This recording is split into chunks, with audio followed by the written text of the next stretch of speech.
Hi everyone, in today's video I'd like to talk about core structures. Core structures in composites is when you need to stiffen up the panel by not increasing the weight too much. How this is achieved is when you're adding core into your panel, you might have 3 or 4 layers of composite on one side, 3 or 4 layers of composite on the other. Could be fiberglass, could be carbon fiber, could be Kevlar, could be whatever you need.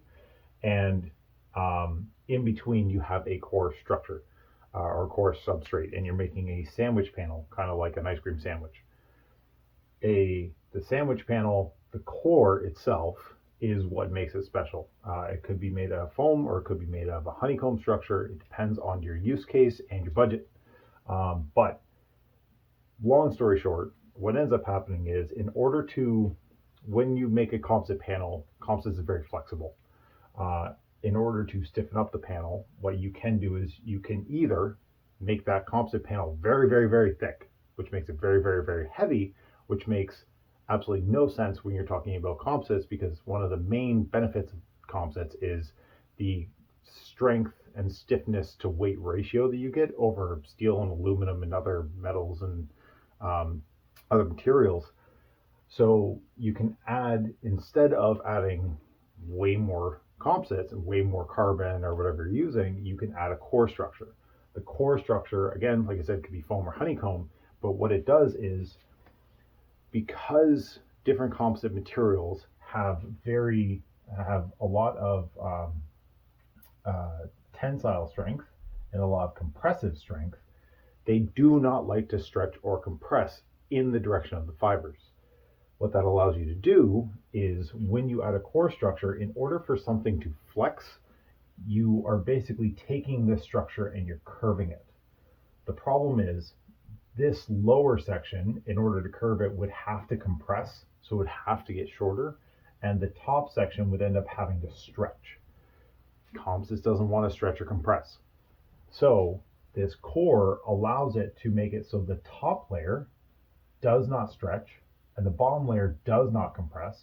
Therefore, it stays rigid. So you can have fairly long panels, and there'll be a little bit of flexibility in it given, but it will be way stronger and much stiffer than if you just had, let's say, the top layer and the bottom layer put together. So like, let's say you've got 3 layers here, 3 layers here. Now you've got a 6-layer panel. That will be more flexible than if you had the same 6 layers with a core structure in between. The problem with core structures, and why they aren't a solution to everything, is depending on what your substrate is. Let's say you have a foam substrate. The core on the top and the core on the bottom is bonded to the foam. Either you're going to be using a film bond, where it's basically extra resin that helps you bond it, or just using the resin of the material anyway.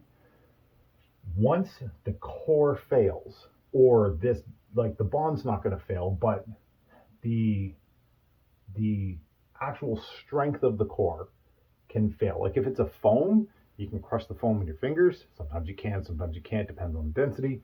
But the foam will rip before the composite fails. So you could take that panel and you could bend it, and what might end up happening is, even though this isn't going to stretch, this can compress. So you can actually be crushing the core as you're bending the panel. Even though the carbon doesn't want to go anywhere, the core will. The core will fail before the carbon does. In order to increase this strength on high-end cars, supercars, aircraft, this core will be either an aluminum or a Nomex honeycomb core, which has a much higher shear strength. And the big thing with the aluminum core is it has a much higher compression.